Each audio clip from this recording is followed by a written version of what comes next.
Potato Gretchy's World. Now, we got something different here for this one. This is the third podcast at Gretchy's World, and today is the first time that I'm not doing it solo. I've got a special guest in today, so I'll tell you a bit about him. We both were born in February. He was born on the 17th of February, and I was born on the 13th of February. We were both born in 1990. So me and Daniel both got to grow up in Bringelly.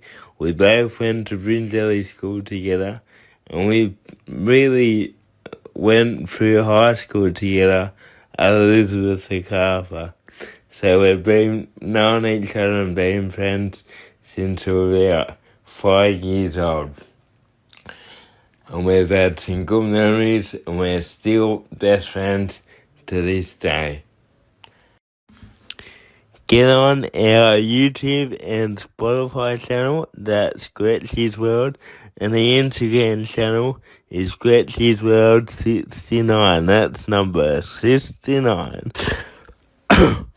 Now, why is a 69 better than going to a family reunion?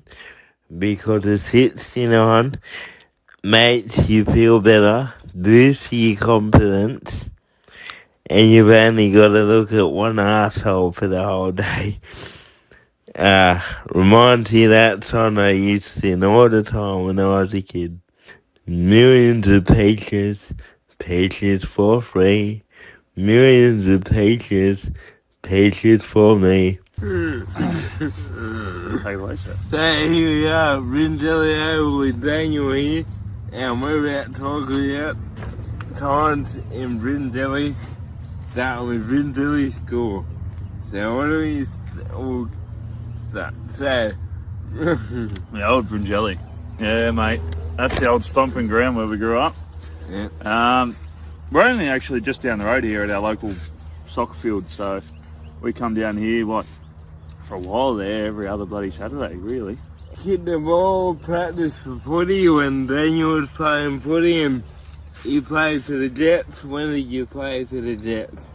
Well, I think my first stint was when I was 12, only because Bringelly didn't field a field team for under 12, so it was either go to 13s or all my mates going to Jets.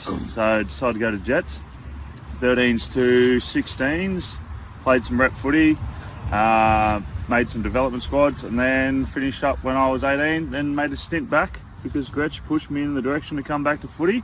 Apparently a waste of talent. And came back for when I was 25, won a grand final. It's pretty good. Yeah. Out of West. 25. Yeah, I remember when I was a kid, Daniel was in the league and that, and I wasn't into much sports. His dad didn't watch sport, he just watched a lot of shit.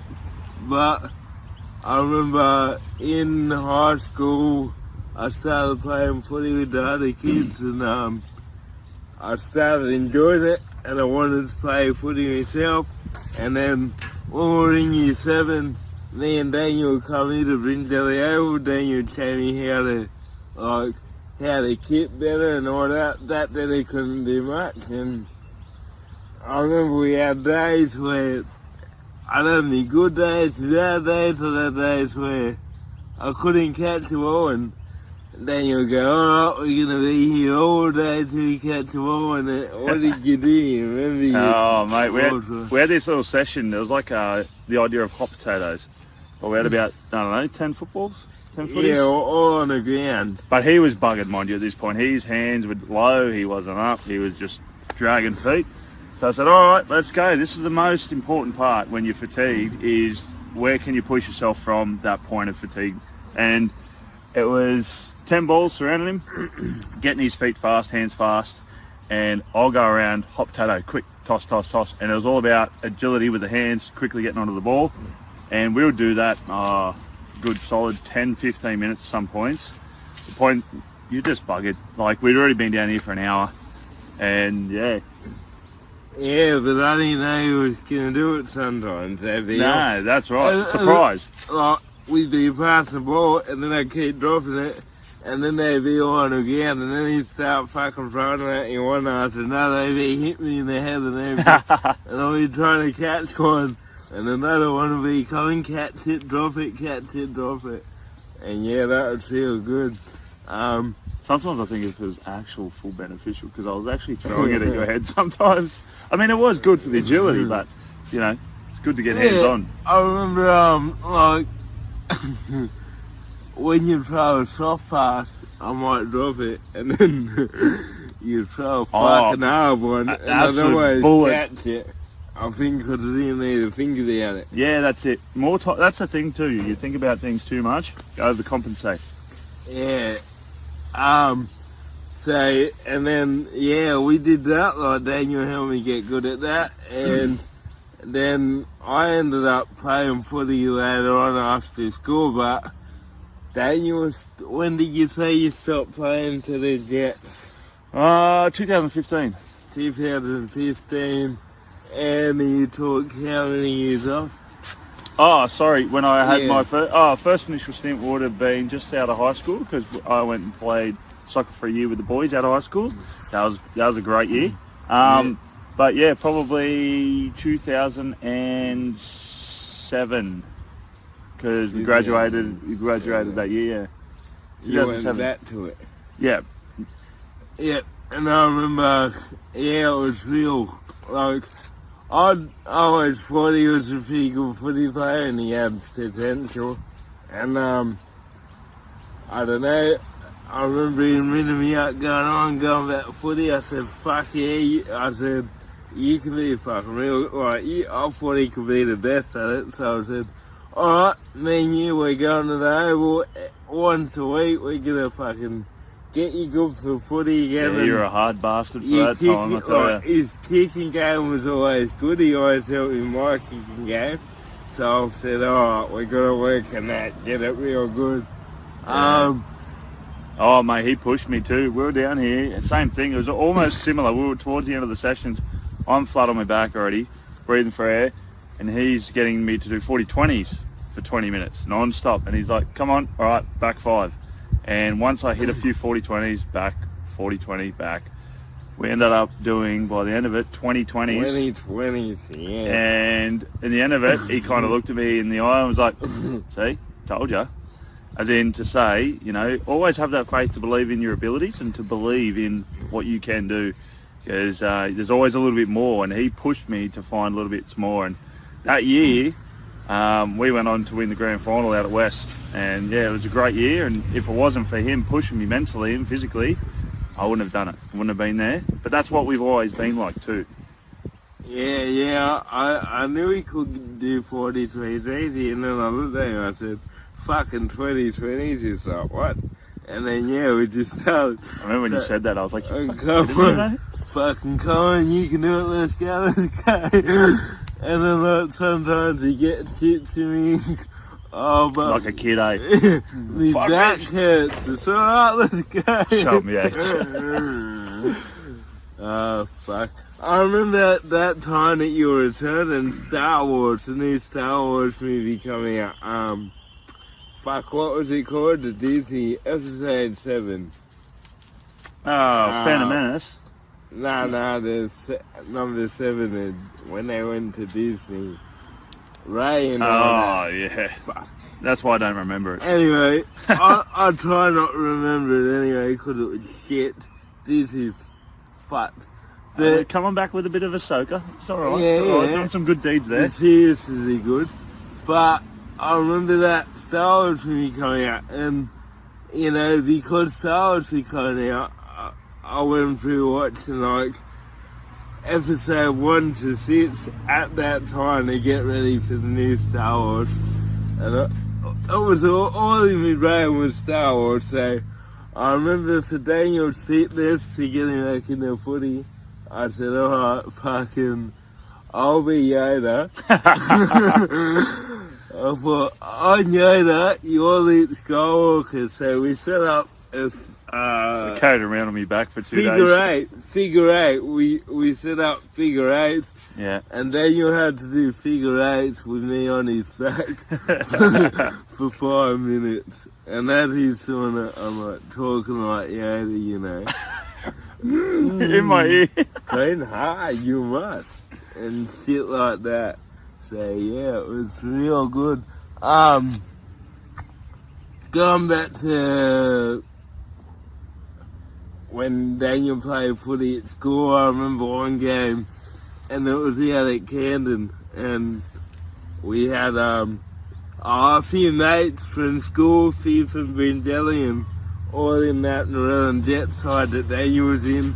We had my sister's mate, Filthy, coaching, and he was a mad coach. Yeah. I still to this day will rate him as my best coach, Philps. Yeah, and I reckon good. I went to... Me and Todd, Sparky, Yeah. that was my nickname. Yeah, the play, didn't you? Yeah, no, well, we used to do competitions at Torpy Bombs and all that, and so me and Todd will be down at the Oval, and we'll have a torp off, and it'll be like Forson's back, first one to drop it loses. Yeah. And I can't remember the name I gave him, but he gave me Sparky.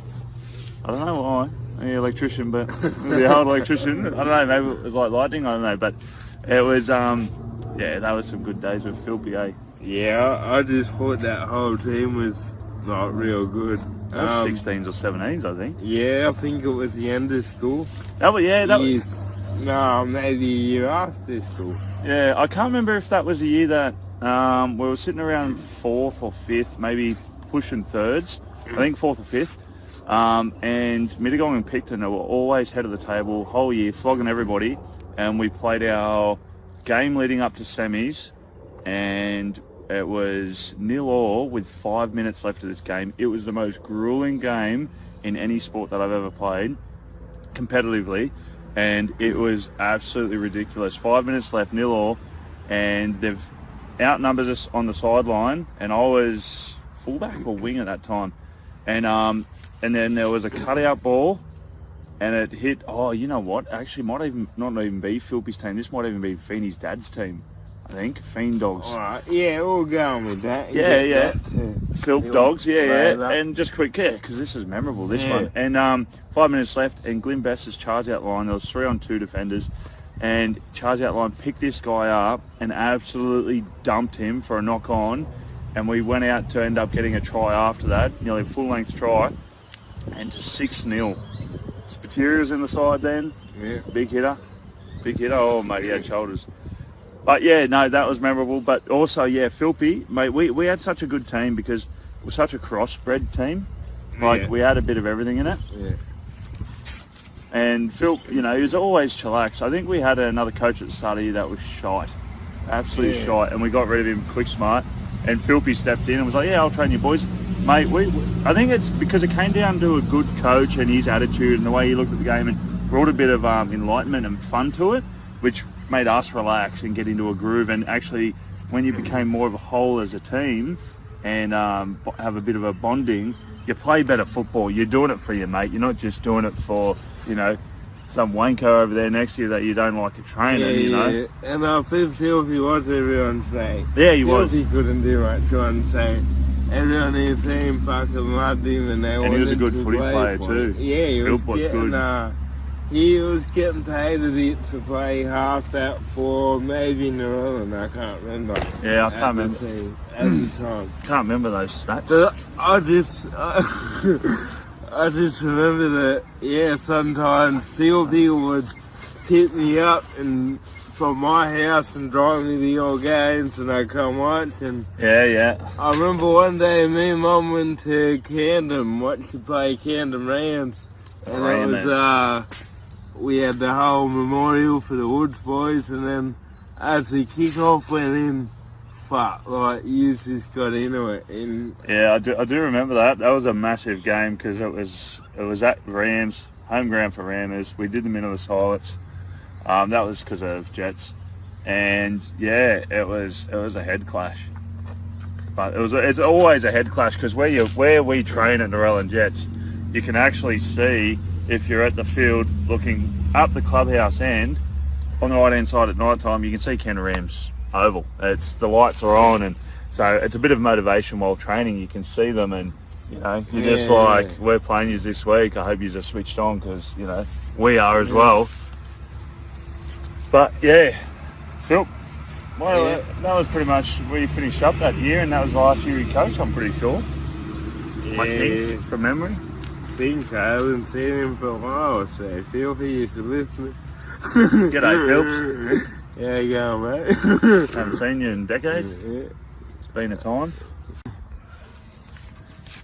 Yeah, so when we were training at the Oval for footy, we come up with all these little games.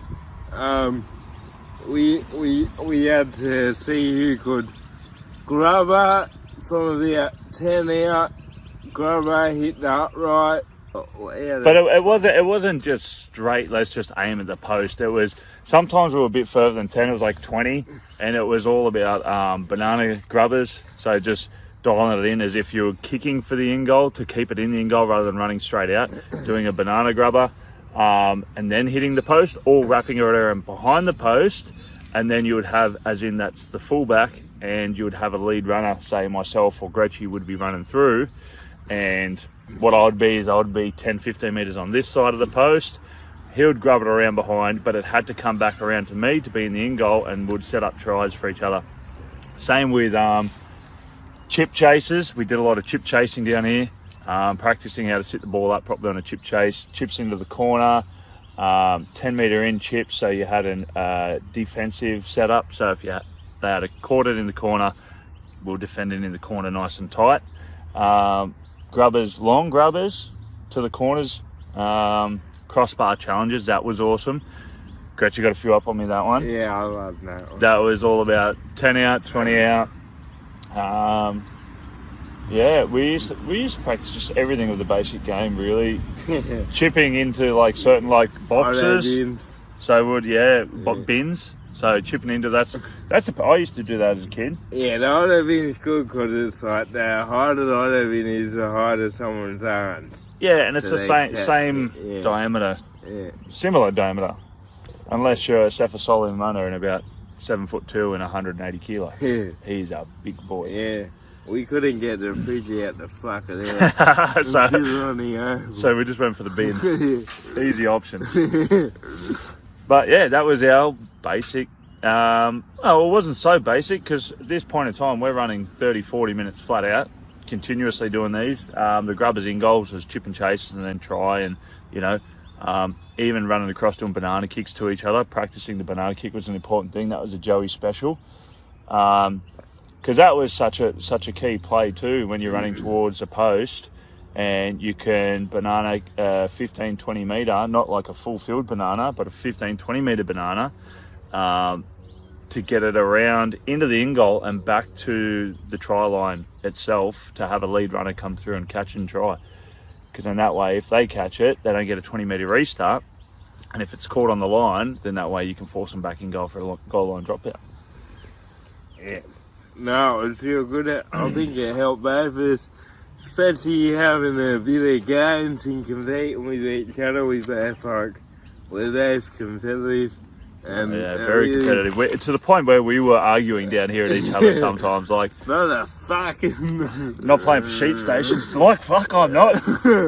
But I will say, when this training started, like when we started doing it on a regular, Gretchy's implementing from training to field was hectic. The way it came out on the field, his growth was very fast because he was learning very quickly, but also the fact is his passion was behind it. That was the main key for his success in physical disability rugby league, and you could see it. And when it came, even his defence, we did tackling drills out here. Even his defence, and there's a few clips that you still have at home, and I think they're floating around somewhere, of him absolutely breaking this tree in half. That was on a I'd say he's semi-head of steam. He was bolting, but he was a big unit, and Gretchy just cut him down like a tree. But all that was implemented after practicing non-stop. 40 degrees we were down here. 40 degrees, didn't matter what weather. How hot it is. And the hotter the better. Yeah. And because then you get those cooler days like today, you don't take it for advantage, and you're like, okay, this is easy times compared to what I've been training in. It's making my life easier. Yeah, and after, before all the drills and all the games, we did like 20 minutes of fitness too. So by the time we're doing the games, we're already fucked, weren't we? Yeah, but that's the point. Yeah. You're training to fatigue, and then you're training on top of that to bring out another level of yourself. And that's the whole point in any sort of training, realistically. Yeah, and on this, what Daniel was kind of talking about, I want to say one thing there, and that is that I was playing a game the other day, and I think one thing in the old disability comp that I'm in, I think they look at categorisation too much. They look at someone with more severe disability, and then they might look at someone with less of a disability, and they might make a big deal about them, and they might not expect the ones with a more severe disability to do that much, and they might not take the time to teach them more and to evolve more. But the other day I played in the grand final, and there was this guy with one arm, so when you got one arm, you've obviously got no physical disability. You can run as good as anyone else, as quick, and I could just read him. I'm getting real good at reading defence now, and he was making breaks up, like just about every set, the first 3 sets, making breaks, no one could stop him. And the other day, I read him, and I was the first one to get him when no one else could. So at half time, we get to the sheds, and our coach, he looked at me and he said, you know, everyone, like, no one could stop this Blake. I think it was Blake. No one could stop him, but Gretzky did. He goes, if he can do it, anyone can. But I just wanted to make a point that it's not your physical side of your body can only get you so far, but what a lot of people don't realise, and what people need to be more aware of, especially in our disability comp, is don't just give all the attention to the natural players that have less of a disability, because it's all mental, it's all in your brain. You can be a natural athlete, but you can be a lazy bastard in your head, you're not going to go nowhere. You can be uncoordinated, but if you really want to fucking get coordinated and get better, that's going to get you past the pace, and that's going to get you one day overtaking someone on a better level than you are. I don't care who they are.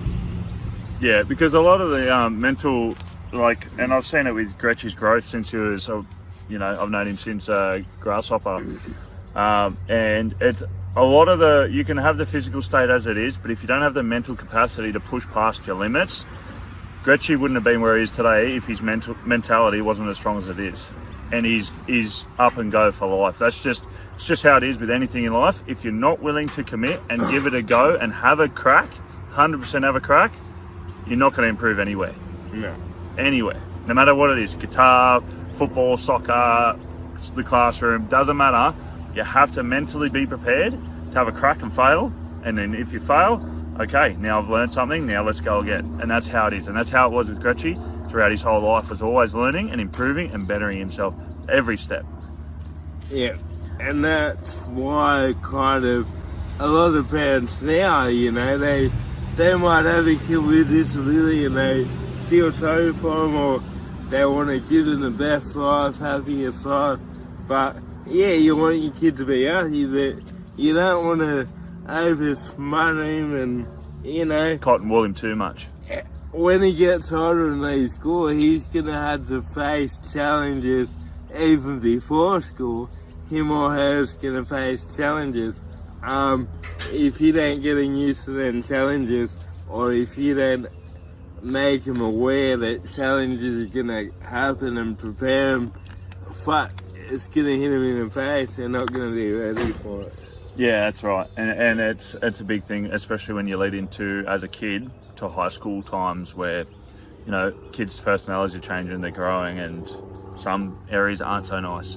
No. And we all learn to, you know, improve ourselves, and even if we were those people as well, like, you know, not being mature and not seeing eye to eye with other kids or their disabilities and stuff, you learn later on in life. It's never too late because you are always learning. But it's improving on what you know to teach other people. And with Gretchy's disability, I've grown up with it since I was a kid, and I've learned so much in myself, and to have more self-confidence in myself to push myself and strive for better goals. And Gretchy's done that for, I think, everybody that he knows. And what I like about the people I grew up in Bringelly, Daniel in front of me, is that, you know, when I said I wanted to get good at footy, Daniel I didn't just show him what I could do, and he said, "Oh yeah, that's beautiful. Fuck, you're amazing." He's like, "Fuck, we got to work on that," and then he pushed you to work on it. Like, there's times, like I said, where I'd have a bad day, and then you'll go, "Fuck, what's going on? We got to catch the ball today. We're gonna be here all day." And he pushed me. Like, having a go wasn't good enough. You had to try till you succeeded. Yeah, but it was a situation of, like, you know, everyone has, they say, as they have the good and bad days. But it's getting, for me with Gretchy, was getting that out of your head that, oh yeah, it's one of those days, it's, my whole day is pretty much spent, it's a write-off. It's, no, we're going to change that mentality, because it's all mentality, and we're going to improve from here. Let's keep going, let's go. Like, there's no excuse from yesterday to next Tuesday. Yeah. It's a day, it's another day.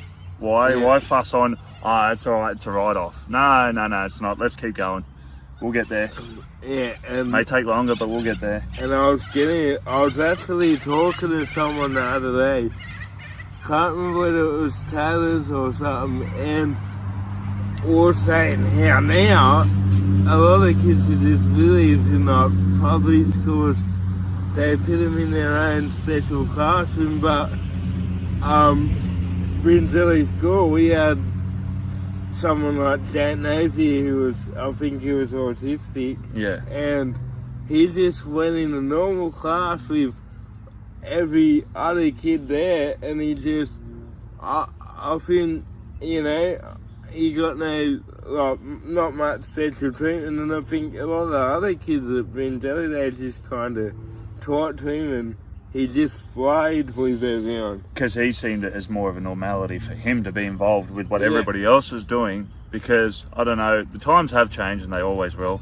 But I feel like these days, like special needs, a bit more isolated and a bit more sheltered from doing stuff, which may improve them in the long run. Like, you know, like, I don't know medically too much back on autism and stuff like that. No. But when it comes to a physical disability and mentally being prepared into, you know, being involved with what everybody else is doing, I think it's healthy. I think it's damn well healthy. Yeah, I think when you got a lifestyle with other kids that don't have disability, you just kind of fit in and you just kind of keep up with them, and your skills and your way of life and your expectations of life end up being at a higher standard because you're handing around people on a higher level than you are. Yep, totally agree. And I think that's a lot better, whether it's when you put all disability kids in, say, a special needs class, they're always going to be separated from every other average kid out there. And what happens when these disability kids in that special class want to get a job? You don't, you know, when they're older, you don't want them to settle for just special jobs. You want them, if they can, to get a job with every other person in the world, communicate with every other person in the world, and fit in better with every other person in the world. So how about when they're younger, just let them mix with everyone. Don't give them too much special treatment. I think a lot of special treatment now is actually separating different categories of people instead of bringing them all together.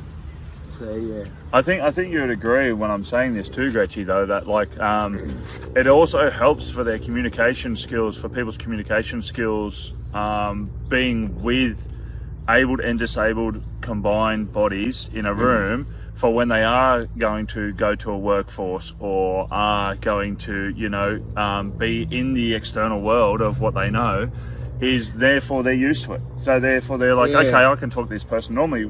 If you're isolating them, or anybody for this matter, in a situation where they don't learn communication skills, don't know how to verbalize how they're feeling or anything like that, because they've been so isolated, when they go to the external, properties of the workforce, they've actually got those skill levels to therefore communicate, because they've dealt with it their whole life, rather than being isolated one-on-one with a teacher or a helper, and then therefore, get put into the workforce and go, oh yeah, I don't have no one to help me communicate what I need. Yeah, and that's it. Like when you get a workforce, you get on men, they sit on each other. The banner. Yeah, the banner. You want these kids with disabilities to get used to get a bit of shit put on them, as jokingly, as friendly. Yeah. But yeah, you'd be touchy. There's a line. But you wouldn't you wouldn't go out and be too discriminative. But you would go out and do a normal banner like Gretchen and I would be like, look mate, you're doing piss poor effort today. How about you pull your skirt up or something like that? Yeah. Take banner on the chin and Yeah, that's it. That's good, I reckon. Yeah. Yeah. All right. Next episode. Yeah.